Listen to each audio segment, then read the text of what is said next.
que é ficar em silêncio e chorando junto com aqueles que estão vivenciando a sua dor. O problema é quando começaram a falar. E isso às vezes acontece com a gente também. Às vezes no momento de dor, vamos colocar aí um momento de luto, nós queremos muitas vezes citar versículos bíblicos, queremos aquelas frases de efeito, e isso, gente, não vai consolar. O que consola é a presença, é o abraço, é o choro junto. Como pastores, o Samuel está aqui, ele sabe disso. Quando a gente participa de um velório ali, de um ofício fúnebre, passado algum tempo, as pessoas não vão se lembrar do que foi falado, do que foi pregado ali, mas vão se lembrar que a gente estava presente. Assim é com a vida de cada um de nós. Não fiquemos preocupados, a gente acha que consolo é falar, mas consolo acima de tudo é ouvir, e é presença. E como os amigos de Jó, não tinha como ali consolar e tirar Jó daquela situação, diminuir a dor e a tristeza dele, eles passaram então a falar para tentar explicar o porquê Jó estava naquela situação. E aí nessa tentativa de explicar, eles começam a acusar Jó de pecado. E Jó se sente incomodado, porque Jó era temente a Deus. Ele sacrificava, levantava de madrugada a fazer sacrifícios ali, pedindo perdão por ele e pelos seus filhos. E Jó então não aceitava, e Jó então questionava, perguntava para Deus. No capítulo 23, Jó diz: eu quero ter uma audiência com o Senhor, porque eu quero me defender. Estão me acusando aí de pecado, eu quero então chegar diante da tua presença e saber que pecado é esse. Jó tinha essa ousadia de falar com Deus dessa forma, pela intimidade que ele tinha. Embora em toda essa intimidade, Jó chega no final do livro dele e diz: eu conhecia só de ouvir falar. Ele passou por toda essa experiência e Deus sempre em silêncio. Aliás, quando Deus resolve falar, Deus não responde nenhuma pergunta de Jó. Nenhuma. Jó perguntou muito, mas Deus não responde nenhuma. Pelo contrário, Deus começa a fazer perguntas para Jó, para que Jó pudesse refletir e compreender quem é Deus, quem é o Senhor.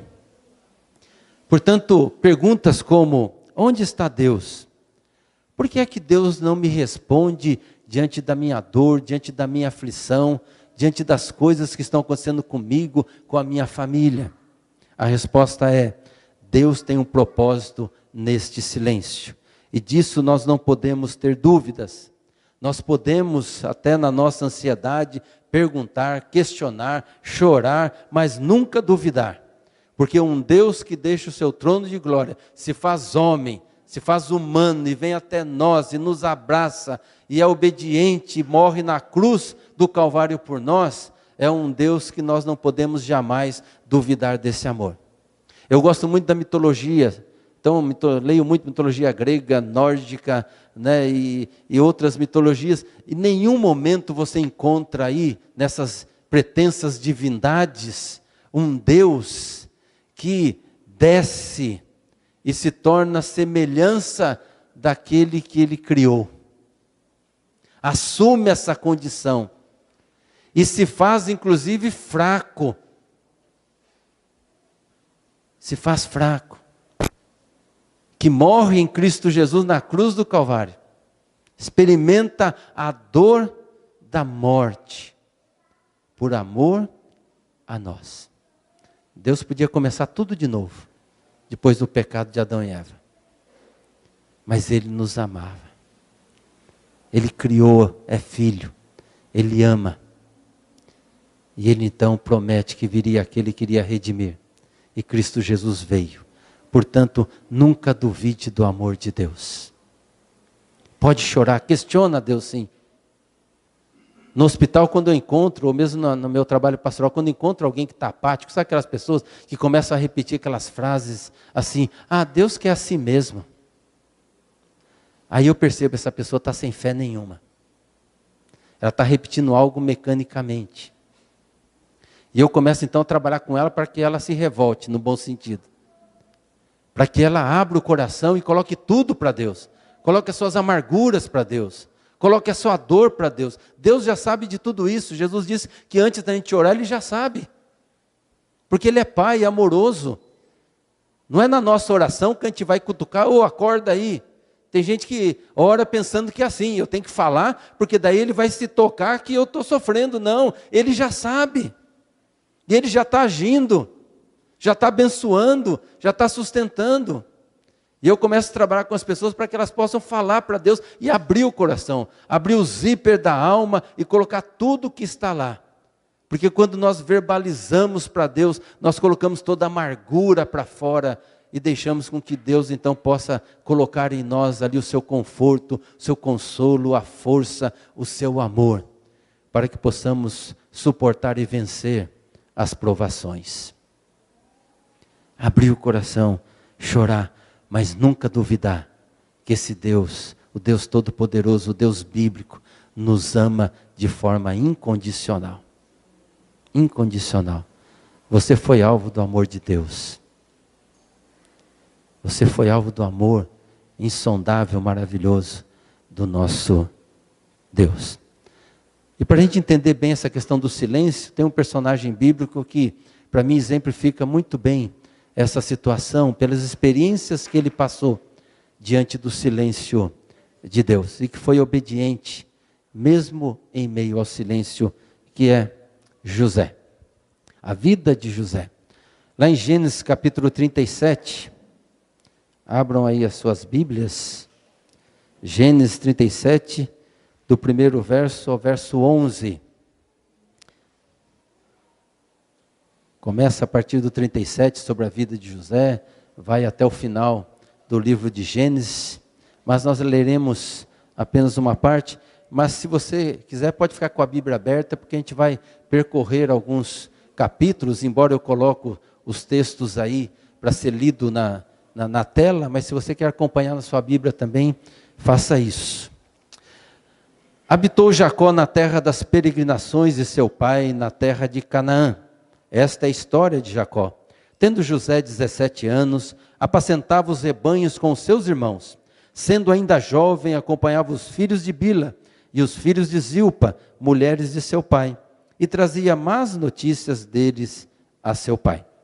Ora, Israel amava mais a José que a todos os seus filhos, porque era filho da sua velhice, e fez-lhe uma túnica talar de mangas compridas. Vendo, pois, seus irmãos que o pai o amava mais que a todos os outros filhos, odiaram-no e já não lhe podiam falar pacificamente. Teve José um sonho e o relatou a seus irmãos, por isso o odiaram ainda mais. Pois ele lhes disse: rogo-vos ouvir este sonho que eu tive. Atávamos feixes no campo, e eis que o meu feixe se levantou e ficou em pé, e os vossos feixes o rodeavam e se inclinavam perante o meu. Então lhe disseram seus irmãos: reinarás com efeito sobre nós, e sobre nós dominarás realmente? E com isso tanto mais o odiavam, por causa dos seus sonhos e de suas palavras. Teve ainda outro sonho e o referiu a seus irmãos, dizendo: sonhei também que o sol, a lua e as 11 estrelas se inclinavam perante mim. Contando a seu pai e a seus irmãos, repreendeu o pai e lhe disse: que sonho é este que tiveste? Acaso viremos eu e a tua mãe e teus irmãos a inclinar-nos perante ti em terra? Seus irmãos lhe tinham ciúmes. O pai, no entanto, considerava o caso consigo mesmo. Muitas vezes, por conhecermos o final da história de José, nós não percebemos ou não nos colocamos na mesma condição para tentar compreender aquilo que passava no coração de José. A gente vê isso que aconteceu com José, as coisas que aconteceram, mas a gente olha sempre para o final, é o final feliz. Nós gostamos de final feliz. A gente gosta de ter o filme e no filme ter o final feliz. Se outro dia eu assisti um filme lá que o final era esquisito, estranho, eu falei: não gostei desse filme. Não é por quê? Porque a gente gosta do final feliz, a gente gosta que as coisas deem certo. Que apesar das dificuldades, dos problemas, das tempestades, chega lá no final, as coisas tudo se resolvem, não é? Fica aquele sol bonito no horizonte, tudo dando certo. E porque a gente conhece que José, lá no final da sua vida, ele chegou numa condição ali que Deus o honrou de tal maneira que ele, abaixo de Faraó, era ele que mandava. Então a gente não consegue assimilar, ou não consegue perceber tudo aquilo que ele passou e os sentimentos que certamente estavam no seu coração. Gênesis 37 inicia mostrando um jovem de apenas 17 anos, um jovem maturo, um jovem ingênuo. Jacó, ou Israel, diz o texto, amava mais a José, e isso causava ciúmes entre os irmãos. E aqui não vamos falar, não é sobre família, mas aqui é um erro que jamais nós podemos cometer, né, que é gostar mais de um ou dar mais preferência para um, quem sabe porque esse de alguma forma nos agrada mais, né, e isso acaba criando dificuldades no relacionamento familiar, e era o que aconteceu aqui, no caso de Jacó. E para complicar, José ainda entregava os seus irmãos, era o dedo duro dos seus irmãos. Tudo que eles faziam, José ia lá, ô papai, olha, eles fizeram isso, fizeram aquilo, aprontaram isso, aprontaram aquilo. José era tão ingênuo, pelo menos é assim que eu faço essa leitura, ou então provocador, que teve um sonho e resolveu contar aos seus irmãos. Não é à toa, ele não contou à toa esse sonho. O sonho queria dizer que os seus irmãos iriam se prostrar diante dele. Foram 2 sonhos. Um está lá no verso 5º e o verso 8º. Está aí na tela relembrando para vocês. Certa vez José teve um sonho, contou aos seus irmãos. Aí é que ficaram com mais raiva dele. Aí no verso 8º, então os irmãos perguntaram, quer dizer que você vai ser nosso rei? Vai mandar em nós? Eles já não gostavam de José. Aí ele conta o sonho, então eles ficaram com mais raiva ainda de José. Ficaram com mais ódio de José, por causa dos sonhos que ele tinha e ainda contava para os irmãos. Em vez de ficar quietinho ali com ele, não, ele queria contar. Ele queria falar para os seus irmãos. Ingenuidade, provocação, de qualquer forma, mostrava aqui um jovem que ainda precisava amadurecer, crescer na sua caminhada, nas suas condutas e em tudo mais. E a partir daí todos nós conhecemos a história. Seus irmãos o venderam como escravo para o Egito. Mas antes disso, o que fizeram? Pegaram ele, jogaram ele num poço, pegaram aquela túnica, que no texto diz que o pai fez, uma túnica bonita, né, para ele. E a túnica sempre queria dizer que era alguém de honra. Então o pai estava mostrando isso, não é, essa preferência por José. E pegaram aquela túnica, mataram um animal ali, sujaram de sangue, e chegaram para Jacó e disseram que um animal então pegou José, estraçalhou José, e eles trouxeram a túnica com sangue para que seu pai pudesse comprovar essa história. E depois pegaram a José, venderam como escravo para uma caravana que ia para o Egito.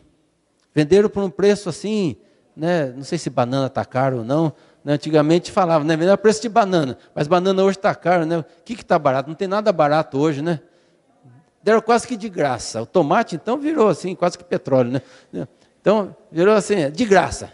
Tó, leva. Quase pagaram para a caravana para que pudesse levar José, né, para longe da presença deles. Como eu disse no início, por sabermos bem a história de José e o seu final, não damos conta do sofrimento daquele jovem. Se coloque no lugar dele.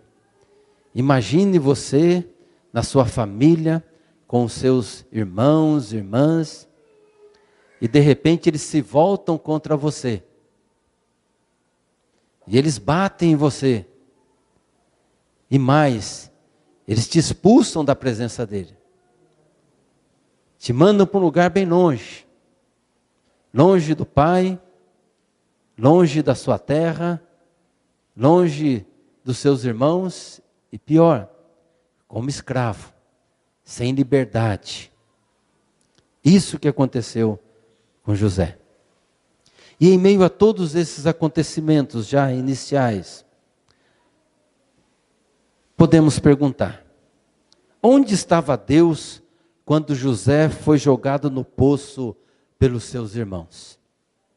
Onde estava Deus quando ele foi vendido como escravo para o Egito? Onde estava Deus? Aí se você está com a Bíblia aberta, abre lá em Gênesis 39. 39, verso 1 e 2. Embora está aqui na tela para vocês também. José foi levado para o Egito, onde os ismaelitas o venderam a um egípcio chamado Potifar, um oficial que era capitão da guarda do palácio. E o Senhor Deus estava com José.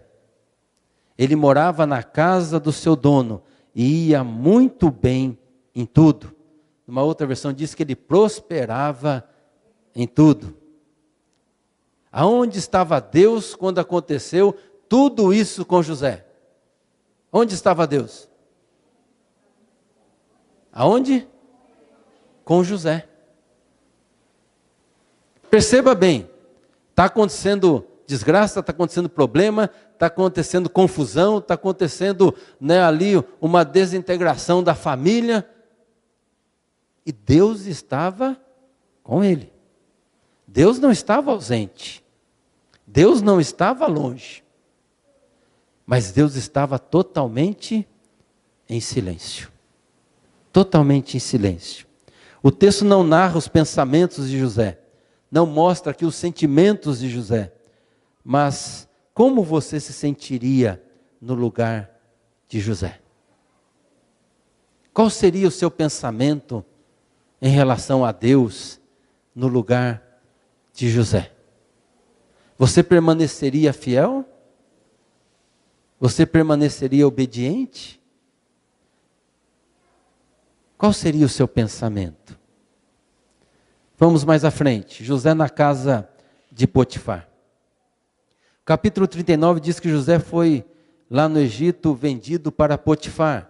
Potifar era comandante da guarda de Faraó, alguém que tinha uma posição social importante ali no Egito. O verso 2 que nós já lemos diz que o Senhor estava com José e o fez prosperar. Aí eu fico comigo, quando eu olho para esse texto, eu fico pensando assim, eu queria que os teólogos da prosperidade, ou talvez ideólogos da prosperidade, me explicassem como é que alguém prospera sendo escravo. Como é que alguém é próspero sendo escravo? Dentro dessa pretensa teologia que é pregada nos dias de hoje. O verso 5 e o verso 6 diz assim: dali em diante, por causa de José, o Senhor abençoou o lar do egípcio, e também tudo o que ele tinha em casa e no campo. E Potifar entregou nas mãos de José tudo o que ele tinha, e não se preocupava com nada, a não ser com a comida que comia. E José era um belo tipo de homem e simpático. Lembra que eu falei de Jonas, que por causa da desobediência veio maldição sobre a sua vida, e isso alcançava as pessoas que estavam junto com ele? Aqui no caso de José é o contrário, ele era abençoado, a presença de Deus estava com ele, cuidando, abençoando a vida dele, e as pessoas que estavam ao seu redor também eram abençoadas. Diz que não só José recebia a bênção de Deus, mas a casa de Potifar recebia a bênção de Deus. Potifar não era temente a Deus, Potifar não conhecia a Deus, no entanto, por causa da vida de José, ele era abençoado, a sua família era abençoada, a sua casa era abençoada. E Potifar colocou tudo nas mãos de José. Tudo. Não se preocupava com nada, a não ser em comer. Tudo estava na mão de José. Então o Senhor o abençoava em tudo o que ele fazia, em tudo o que ele realizava. Por amor a José, todos eram abençoados. Quando nós amamos e somos fiéis a Deus, nós somos abençoadores na vida das pessoas. E José era uma bênção na vida de Potifar, na vida do seu lar. Mas como diz aquele ditado que desgraça pouco é bobagem, né? A vida de José ainda tinha que passar por alguns percalços. E aí a mulher de Potifar, diz o texto que José era bonitão, e aí a mulher de Potifar se engraçou com ele. Né? E veja bem, ela era dona dele. Tá? Ele era escravo. Ele tinha que obedecer a tudo o que ela mandava. Tá? Pensa bem, se coloca na posição. E aí ela foi direta. Ela não fez rodeio. Ela não se insinuou. Ela não seduziu. Ela foi direta naquilo que ela queria. E lá no verso 7 diz assim: algum tempo depois a mulher do seu dono começou a cobiçar José. Um dia ela disse: venha, vamos para a cama. Imagine isso. Imagine a posição de José. Ele era um escravo, volto a repetir. Era alguém que tinha que obedecer a tudo ali dos seus senhores. O seu senhor havia confiado todas as coisas na mão dele.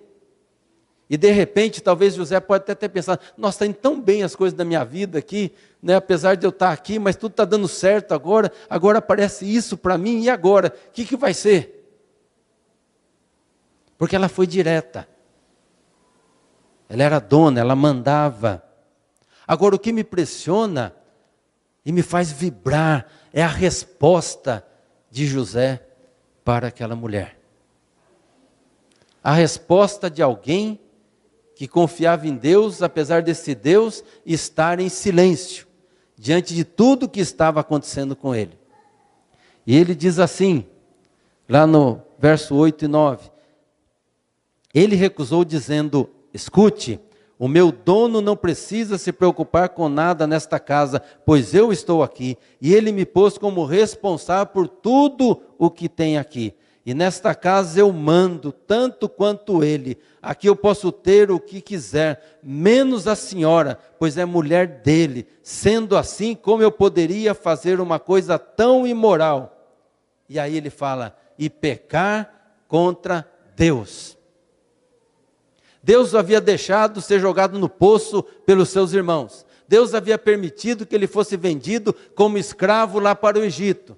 E no entanto, diante agora dessa intenção dessa mulher, diante daquilo que estava acontecendo, ele diz para ela: eu não posso pecar contra Deus. Deus estava em silêncio. No entanto, José nutria no seu coração essa obediência, essa comunhão, esse temor de Deus. Eu não posso pecar contra o Senhor.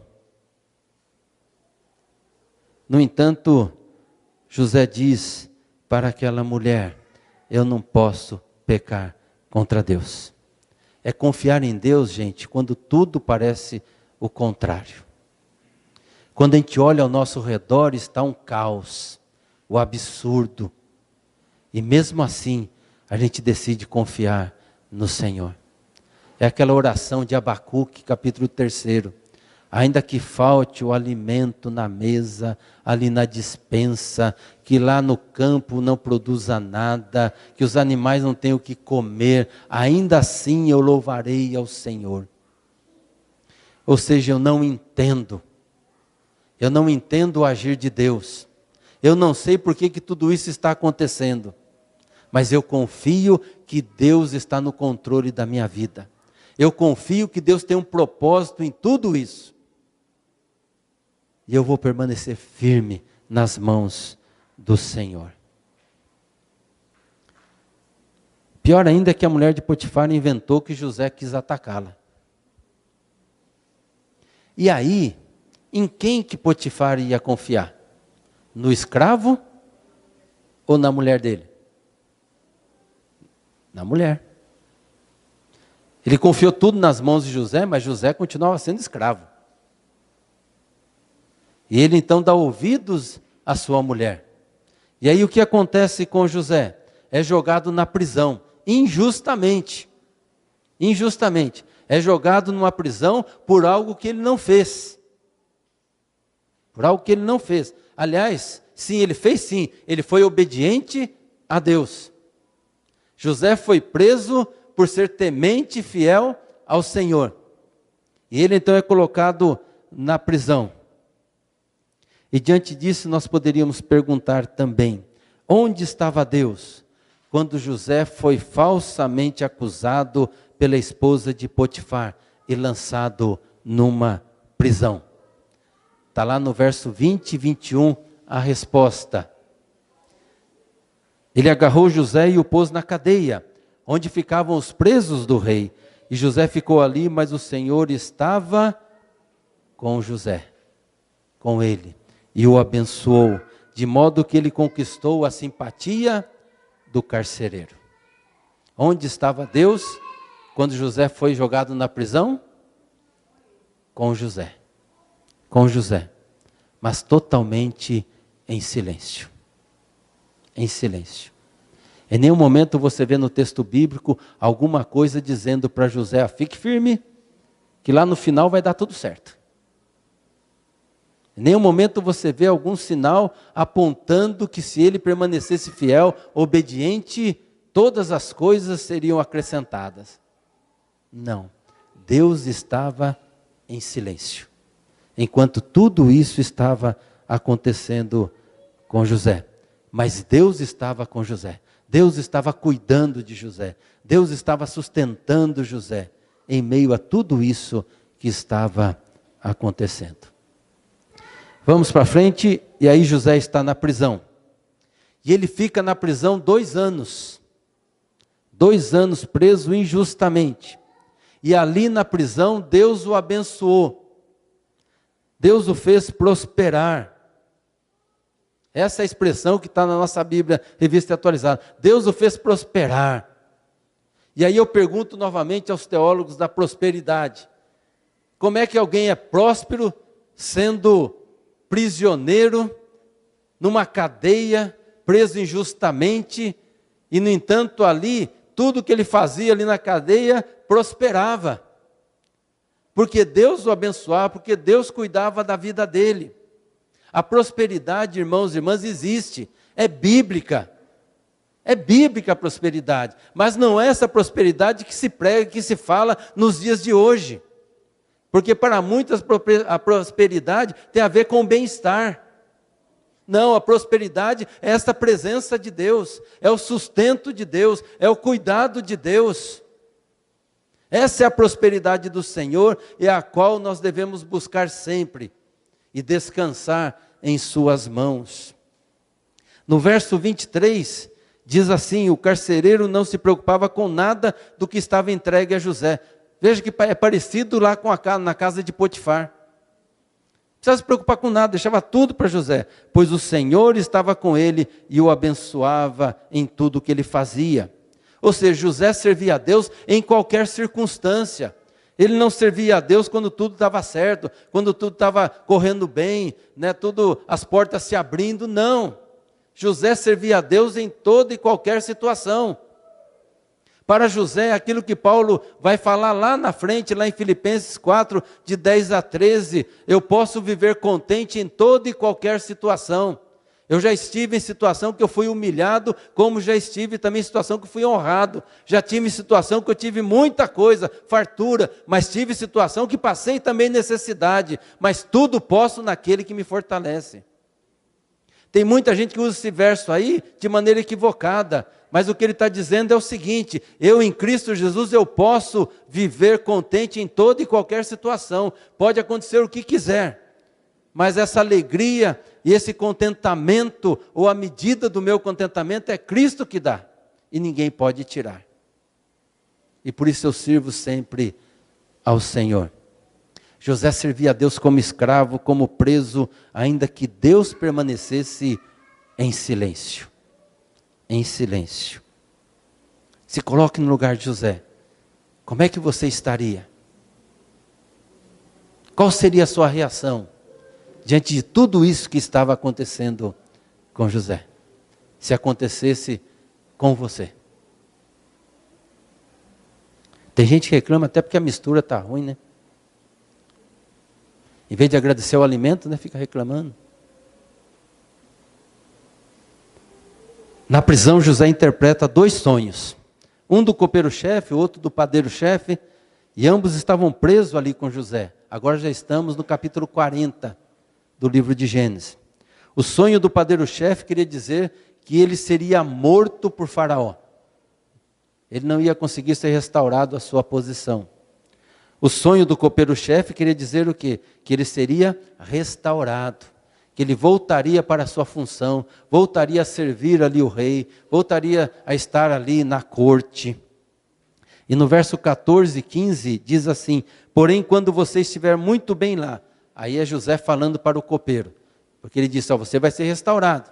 E quando você estiver muito bem lá, diante de Faraó, lembre-se de mim e, por favor, tenha a bondade de falar a meu respeito com o rei, ajudando-me assim a sair desta cadeia. A verdade é que foi a força que me tiraram da terra dos hebreus e me trouxeram para o Egito, e mesmo aqui no Egito não fiz nada para vir parar na cadeia.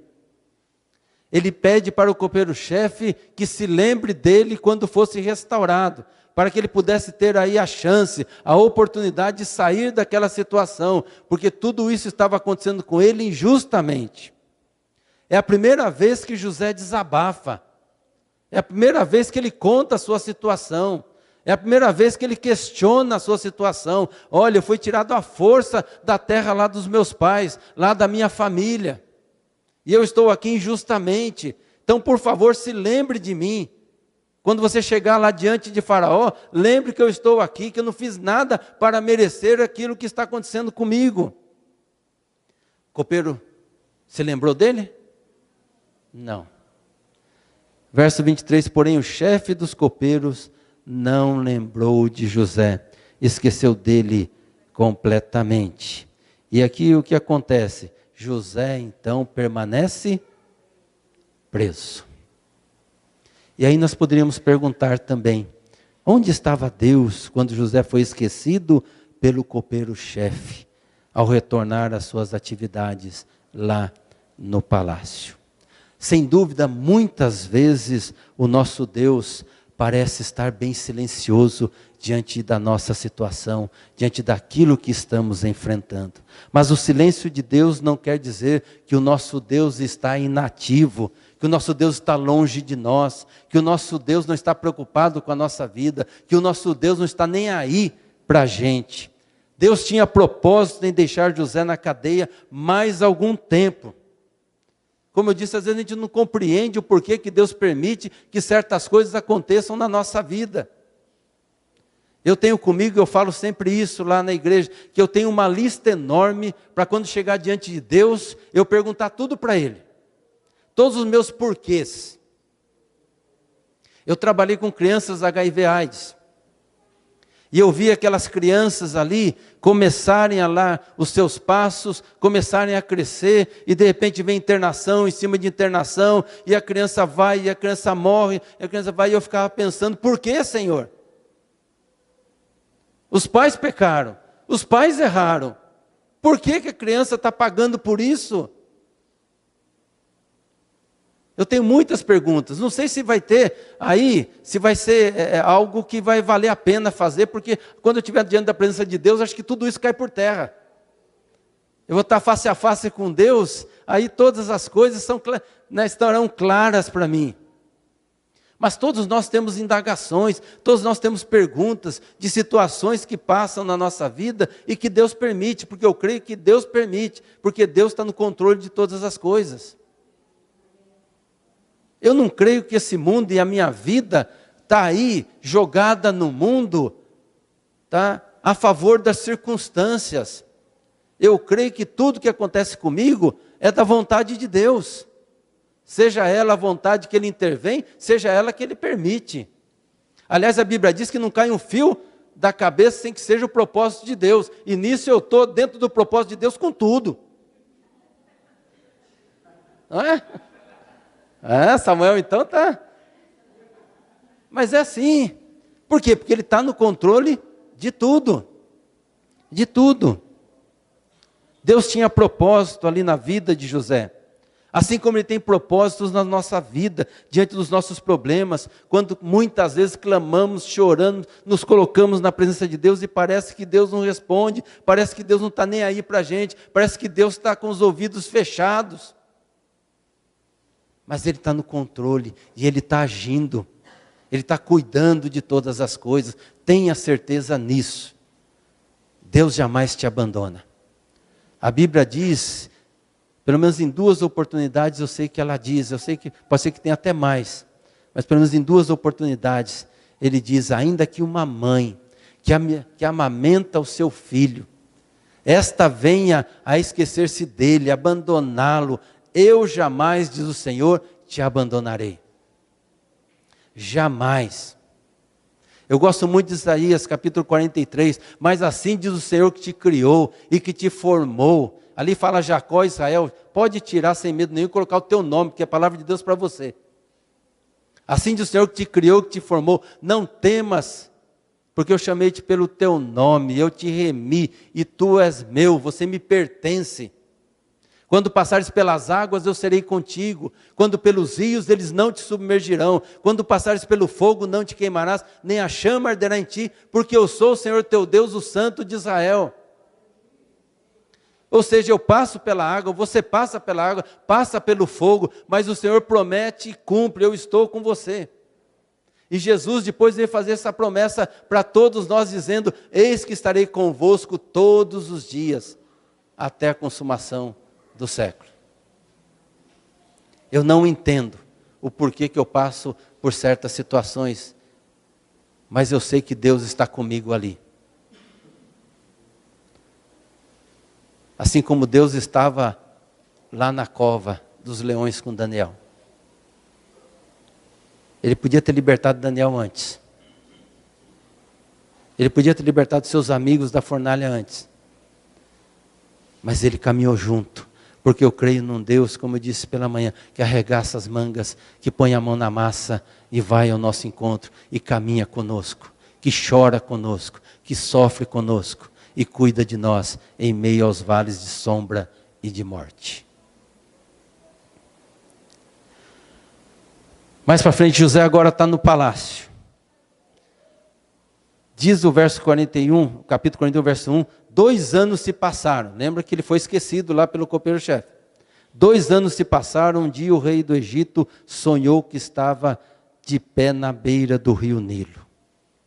O tempo de Deus não é o nosso. O relógio de Deus é diferente do nosso.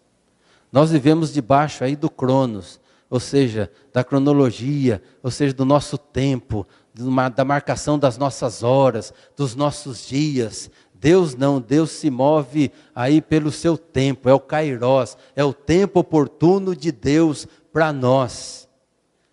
E aí chega o momento, chegou a hora de José sair da cadeia, e sair para quê? Para governar o Egito, para que não somente a família dele, mas todo o povo e também outros povos pudessem ser abençoados com este governo.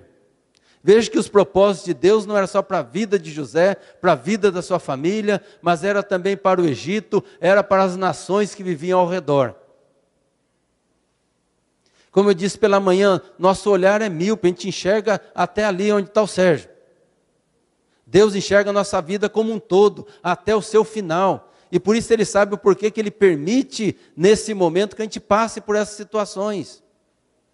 Porque o que Ele tem para fazer por nós, e já está fazendo para nós, é algo que a gente nem imagina, e nem sonha. Lá no verso 9 do capítulo 41 diz: então o chefe dos copeiros disse ao rei: chegou a hora de confessar um erro que cometi. Ah, safado, agora lembrou, né? Agora lembrou, passou 2 anos. 2 anos. Até que enfim o homem se lembrou de José. E José se apresenta diante do rei. Eu acho que no lugar de José eu agarrava o pescoço daquele rapaz. Daí fala: rapaz, você esqueceu de mim lá? O que é isso? Né? Eu interpretei o seu sonho aí, tudo, falei que você seria restaurado, você foi restaurado. Falei para você se lembrar de mim. José não, sereno. Sereno. Verso 15 e 16. Então o rei disse: eu tive um sonho que ninguém conseguiu explicar.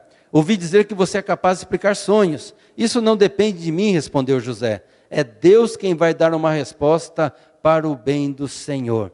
Presta atenção naquilo que José está falando agora para Faraó. Deus dará a resposta. Deus dará a resposta. Então vamos recordar. Deus havia permitido que José fosse jogado no poço pelos seus irmãos. Deus havia permitido que ele fosse vendido como escravo para o Egito. Deus havia permitido que lá na casa de Potifar ele fosse acusado injustamente e jogado na prisão. Deus havia permitido que ele fosse esquecido pelo copeiro-chefe quando esse foi restaurado lá na corte. E Deus sempre em silêncio. E agora, no entanto, diante de Faraó, quando ele diz, você é aquele que interpreta sonhos, eu quero uma resposta, ele diz, ó,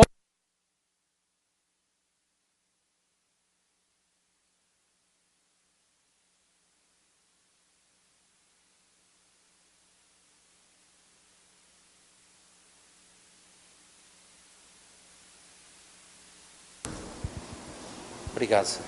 Deus é que vai responder a sua questão. Deus é que vai mostrar o que vai acontecer. E diz mais, será uma resposta favorável. Uma resposta boa para Faraó. Isso é fé. Isso é aquela fé lá de Hebreus 11:6. Sem fé é impossível agradar a Deus. Em meio a todo o silêncio de Deus diante da sua situação, acreditar que Deus daria uma resposta, que Deus iria falar. Deus estava em silêncio. Sabe quanto tempo já havia se passado? 17 anos. 17 anos que José amargou toda aquela situação. E Deus em silêncio.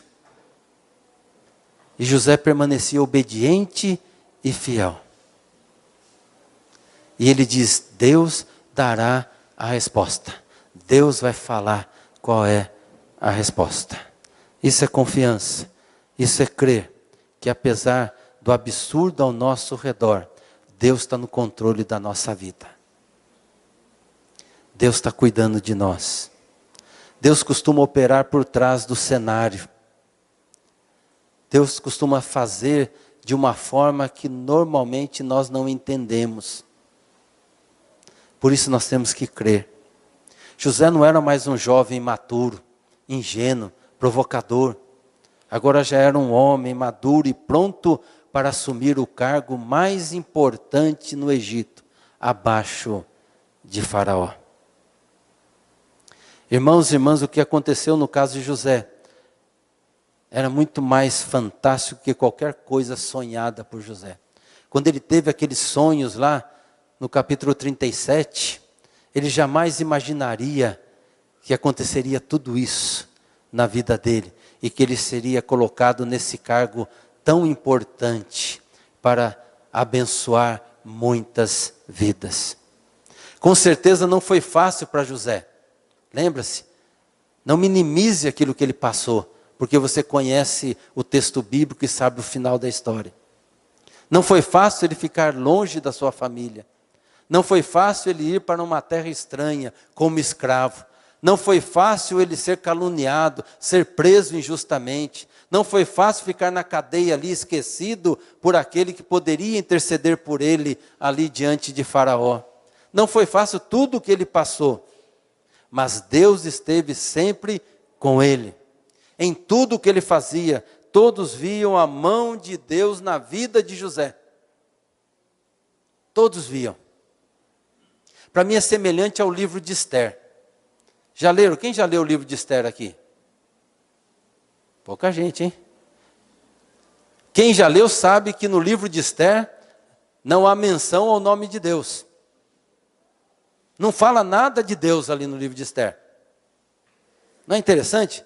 Está lá a palavra de Deus para nós e, no entanto, em nenhum momento faz referência a Deus. Talvez foi escrito por um cronista do rei, mas quem estava ali compilando os livros, né, para colocar ali no texto sagrado, ali como texto inspirado por Deus, quando lê a história de Esther, em tudo que aconteceu com Esther, com seu tio ali, o Mordecai, o Mardoqueu, né, e tudo que aconteceu ali no reino, ele olhou para aquela história e disse, só pode ser Deus. Só pode ser Deus. É Deus intervindo na história, é Deus fazendo a sua vontade, é Deus agindo onde as pessoas não conseguem perceber que é Ele, mas Ele está agindo porque Ele está no controle de tudo. Por isso eu creio que o reino de Deus se manifesta até onde não se fala em nome de Deus, porque Deus é livre, Deus age, o vento sopra, diz Jesus, e vai para onde quer, não sabemos de onde vem nem para onde vai, assim é o Espírito de Deus.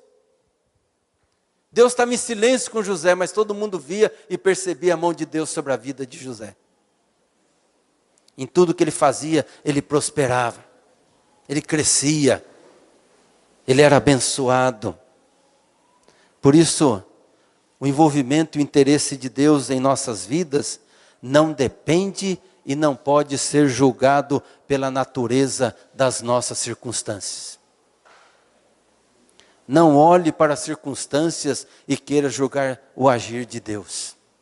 Não é por aí que nós devemos medir o agir de Deus. Mas devemos medir por essas duas coisas. Primeiro, pelo desenvolvimento do nosso caráter.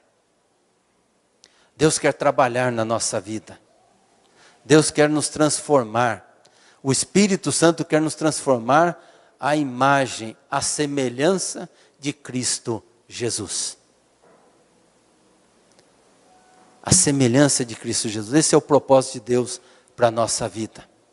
A nossa santificação é para chegarmos aí.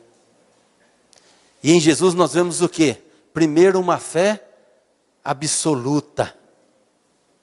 Uma fé absoluta, aquele que confia em toda e qualquer situação. E um exemplo maior para mim é Jesus lá na multiplicação dos pães e dos peixes. Em que Jesus, diante de uma multidão, que ali contando mulheres e crianças, que não eram contadas na época, daria aí mais de 10 mil pessoas. Jesus pega aqueles 5 pães e 2 peixinhos e ora. Eu ali no lugar de Jesus, eu faria aquela oração que os anjos iam ficar doidos lá em cima.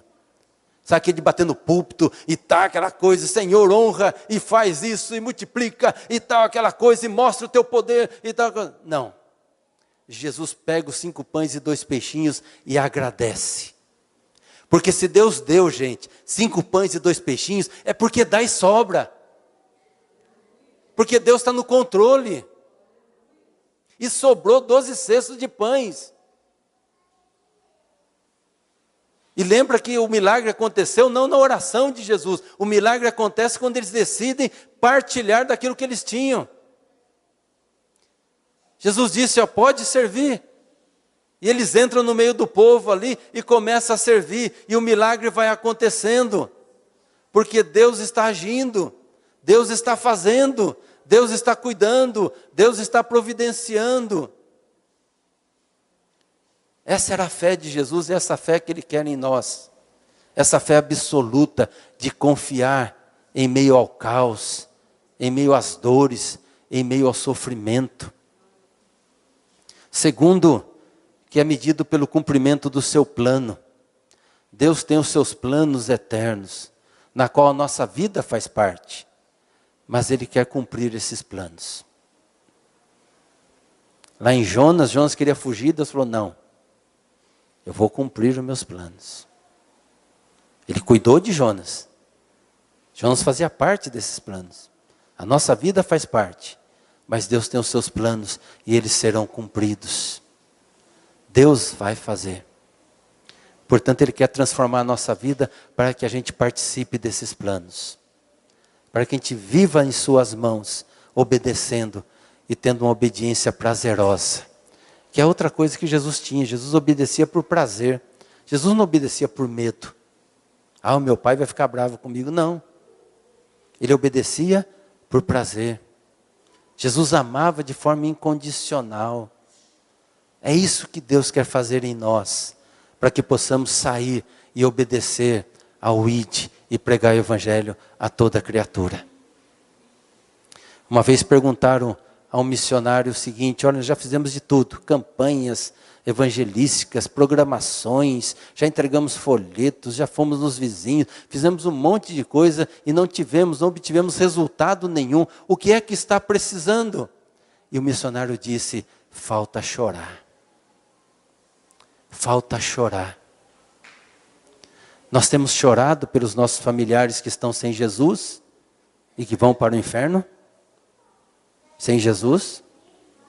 Nós temos chorado pelos nossos amigos e amigas que estão sem Jesus e vão para o inferno sem Jesus. Temos chorado pelos nossos vizinhos. Precisamos chorar. Para isso precisamos amar todas as pessoas. Todas elas. Porque todas elas precisam e carecem da graça de Deus. Assim como nós fomos alvos desta graça, eles também precisam dessa graça. Nunca duvide do amor de Deus. Deus tem propósito na sua vida. Ainda que ele esteja em silêncio, Deus tem propósito. Queria concluir, irmãos e irmãs, contando uma história que aconteceu lá nos Estados Unidos, em que numa igreja havia 2 pastores, pastor titular, pastor auxiliar, e um dos pastores estava com a esposa grávida. E naquela semana, então, estava marcado ali a cesárea para que acontecesse. E o pastor então disse, olha, para o colega, falou, olha, talvez eu não venha então na quarta-feira, porque está marcada a cesárea, e eu então vou estar com ela vai ser internada pela manhã, então à noite, provavelmente no estudo, eu não estarei presente, porque daí nasceu a criança, eu quero estar junto deles nesse momento. Tudo bem. Chegou na quarta-feira, o pastor estava terminando lá o estudo, e de repente ele vê o seu colega entrar no templo, e sentar lá no último banco. Ele olhou, notou, e percebeu o semblante triste, e ele então pensou, não vou perguntar nada, porque alguma coisa deve ter acontecido. E ele então cumprimentou a todos, e chegou ao colega e falou, o que está acontecendo? Ele falou, vamos até o gabinete, eu quero conversar com você. E chegaram lá no gabinete pastoral, e ele então abriu o coração, começou a chorar e falou, nasceu o nosso filho, mas ele nasceu com um defeito físico. E eu não consigo compreender por que Deus permitiu isso. Por que Deus deixou com que isso acontecesse. Eu procuro servir a Deus com toda a fidelidade. Obedecer ao Senhor dentro desse chamado. Tenho enfrentado muitas coisas. E eu não sei por que Deus permitiu que isso acontecesse. E o amigo dele chorando junto falou, vamos ler a Bíblia? E eles abriram lá em Êxodo 4:11, que diz assim, porém o Senhor lhe disse, quem dá a boca ao ser humano? Quem faz com que ele seja surdo ou mudo? Quem lhe dá a vista ou faz com que fique cego? Sou eu, Deus, o Senhor. E ele olhou para o seu amigo e falou, olha,